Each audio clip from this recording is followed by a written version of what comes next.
सुयोग जुझारू बाड़ी सबसे अच्छा, सुषमा कश्यप के साथे बाड़े बच्चा बच्चा।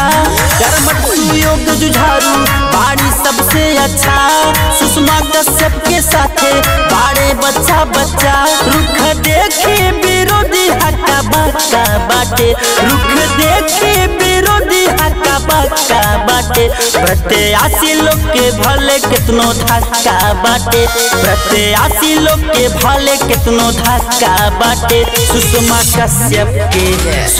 कश्यप के जीतब की पक्का बाटे, सुषमा कश्यप के जीतब की पक्का बाटे।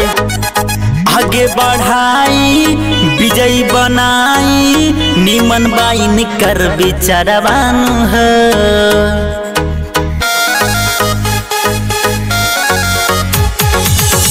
चाची सुनी ए भाभी सुनी मारी मोहरिया खड़ुआ पे हो।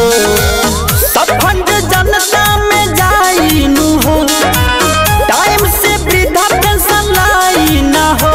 इनके जानत पूरा इलाका बाहो, इनके जानत पूरा इलाका बाहो।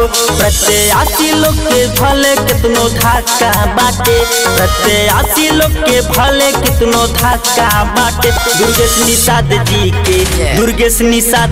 के जीतब की पक्का बाटे, दुर्गेश निषाद जी के जीतब की पक्का बाटे। क्षेत्र में विकास होई, नली नाला पास होई, बन जाई गौवा के रोडवान हो।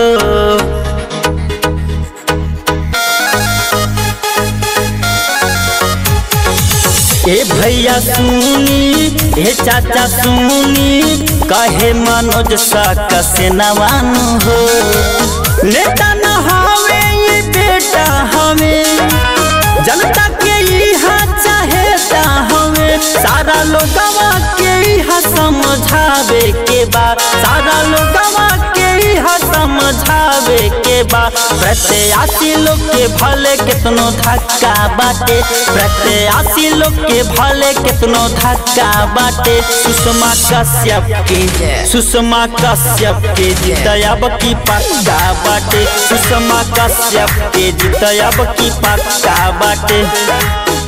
Ankita digital recording studio Campierganj Gorakhpur. Mobile number 7572063980। धन्यवाद।